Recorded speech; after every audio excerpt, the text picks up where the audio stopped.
नमस्कार बच्चों, स्वागत है आप सभी का आपके अपने YouTube channel self study with RP sir में। हम क्लास 10 मैथ का एक्सरसाइज 3.2 से क्वेश्चन नंबर 1 करने वाले हैं। इसका सेकंड पार्ट करेंगे। पहला पार्ट इससे पहले वीडियो में कर चुके हैं। इस प्रश्न में दिया है कि 5 पेंसिल तथा 7 कलमों का मूल्य 50 रुपये है, जबकि 7 पेंसिल तथा 5 कलमों का मूल्य 46 रुपये है। एक पेंसिल तथा एक कलम का मूल्य ज्ञात कीजिए। हमें ग्राफीय विधि से इसको हल करना है, जैसा कि पिछले वीडियो में आपने पढ़ा था। तो चलिए इसको हल करते हैं। माना एक पेंसिल का मूल्य बराबर x रुपया तथा एक कलम का मूल्य बराबर y रुपया। हम मान लेंगे एक पेंसिल का मूल्य x रुपया है और एक कलम का मूल्य y रुपया है। तो अब हम प्रश्न के अनुसार अकॉर्डिंग टू क्वेश्चन हम इसको इक्वेशन बनाकर रखेंगे। प्रश्नानुसार 5 पेंसिल तथा 7 कलमों का मूल्य 50 रुपये है, तो यहाँ पर लिखेंगे 5x + 7y = 50। ये हमारा इक्वेशन नंबर फर्स्ट हो गया। दूसरा है 7 पेंसिल तथा 5 कलमों का मूल्य 46 रुपये है, तो 7x + 5y = 46। ये हमारा सेकंड इक्वेशन हो गया।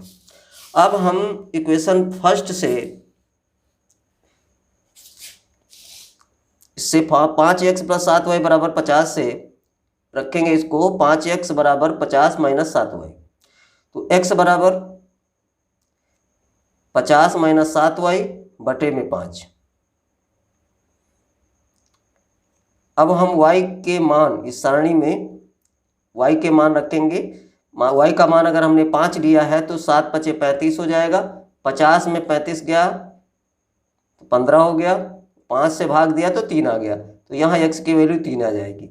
यदि हम y की वैल्यू 0 ले लेते हैं तो 7 शून्यम शून्य हो जाएगा, 0 हो जाएगा। 50 में से 0 घटाएंगे तो 50 रहेगा, तो 5 से जब भाग देंगे तो 10 आएगा। यानी y की वैल्यू जब हमारी 0 होगी तो x की वैल्यू 10 होगी। अब अगर हम इसकी वैल्यू -5 ले लेते हैं तो -5 लेने पर -7 -5 का गुणा करेंगे तो प्लस का 35 हो जाएगा और इसमें 50 में जुड़ जाएगा तो 85 हो जाएगा। आप 5 से भाग कर देते हैं तो 17 आएगा। x अगर y की वैल्यू हम -5 रखें तो x की वैल्यू हमारी 17 होगी। इसी तरह से दूसरे समीकरण में दूसरा समीकरण हमारा है 7x + 5y = 46। तो 7x = 46 - 5y, तो x = 46 - 5y बटे में 7।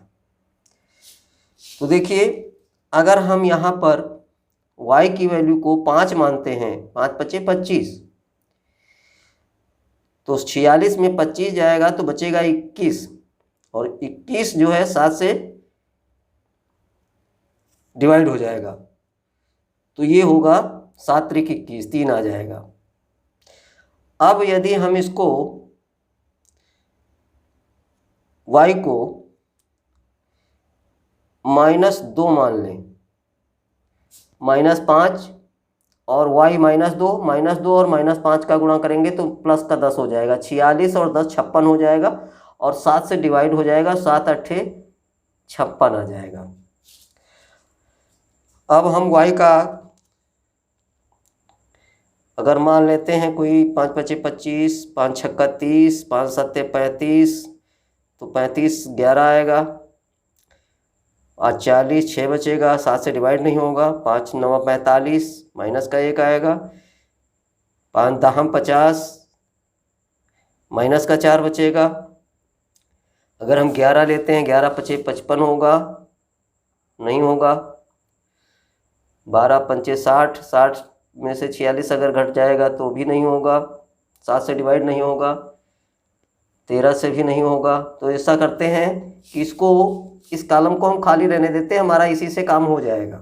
ठीक है, तो चलिए अब हम इसको ग्राफ पेपर पर प्रदर्शित करते हैं। अब यहाँ पर ये हमारा ओरिजिन पॉइंट है, मूल बिंदु, ये 0 से शुरू होता है। अब हमारे पास जो नंबर हैं वो कौन कौन से हैं ये हमें देखना है। सबसे पहले देख लेते हैं, ये हमारा 3 और 5 है, 10 जीरो है, 17 माइनस 5 है। देखिए यहाँ पर हमें ग्राफ में 17 खाने बनाना थोड़ा कठिन होगा, इसलिए हम ये दो ले लेते हैं और इधर वाले भी हम ये 2 ही ले लेते हैं। 2 से भी हमारा हो जाएगा।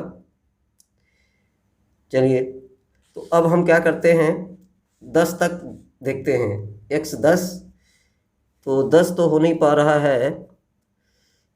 1 2 3 4 5 6 7 8 9 10 हो जाएगा। छोटे खाने लेने पड़ेंगे हमें। इसको 1 2 3 4 5 6 7 8 9 और ये 10। इस तरह से हमने यहाँ 10 तक लिख लिया। अब y हमारा जो है 5 तक है, तो 1 2 3 4 5 6 7 8 9 10 तक इसको इधर भी कर लिया। अब देखिए कुछ हमारी संख्या y जो हमारा है वो माइनस में भी है, इसलिए हम माइनस में भी लिखेंगे। -1 -2 -3 -4 -5 -6, जहाँ तक है वहीं तक रखते हैं। ठीक है, -5 तक ही लेना है हमें y अक्ष पर। अब देखिए हमारे पहले समीकरण में जो हमारा समीकरण था 5x + 7y = 50, उसमें x बराबर अगर 3 है तो y बराबर 5 है। यानी x अगर 3 है, x अगर ये 3 है यहाँ है, तो y 5 है यहाँ। तो ये देखिए ये पॉइंट बन रहा है आपका x का 1 2 3 और y 1 2 3 4 5, एक बिंदु ये बन रहा है हमारा।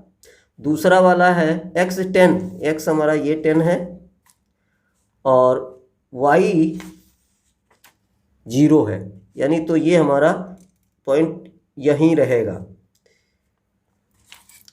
और हम क्या करेंगे, इसे इस तरह से मिला देंगे।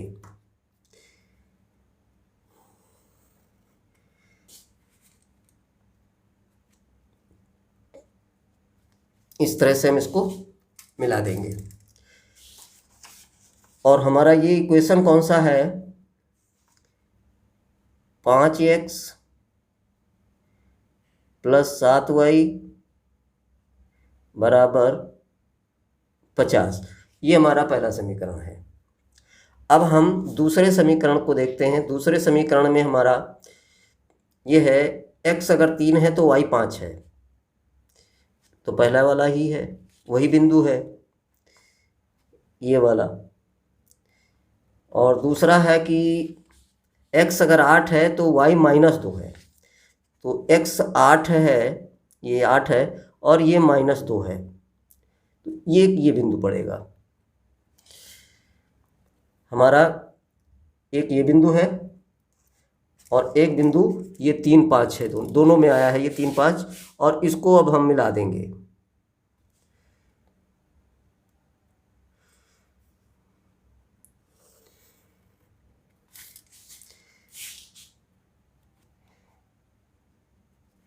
इस तरह से हमने मिला दिया। अब मिलाने पर हमें क्या प्राप्त हो रहा है, देखिए यहाँ इनको हम इन पॉइंट को नोट कर देते हैं। यहाँ है ये x का है 8 और ये है -2, और ये बिंदु है 10 0, और ये पॉइंट है हमारा 3 5। आप देखिए यहाँ पर दोनों रेखाएं किस बिंदु पर प्रतिच्छेदित कर रही हैं? 3, 5 पर। और हमेशा ये बात ध्यान रखिएगा, जब हम ये बिंदु के निर्देशांक लिखते हैं तो सबसे पहले x का निर्देशांक होता है, उसके बाद y का निर्देशांक होता है। तो ये 3 x का है और वो 5 y का है। हमारा आंसर आ गया इसमें। अतः x बराबर 3 और y बराबर 5। अब हम लिख सकते हैं x को हमने x किसको माना था? x हमने माना था पेंसिल का मूल्य। एक पेंसिल का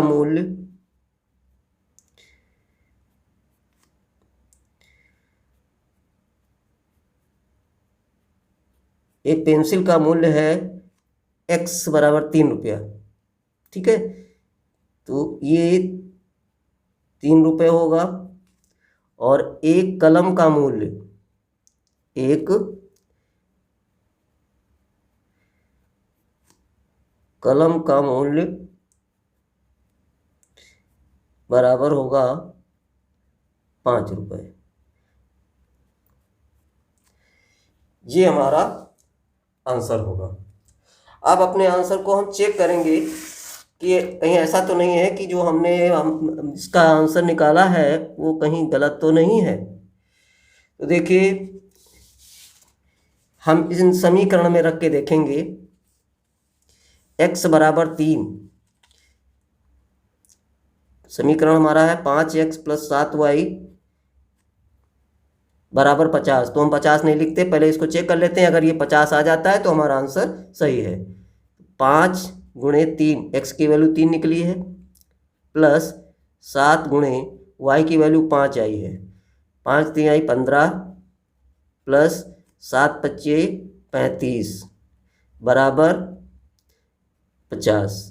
ये हमारा आंसर सही है। अब हम दूसरे समीकरण में रखें या ना रखें, हमने एक ही समीकरण से चेक कर लिया, ये हमारा आंसर सही है। इस तरह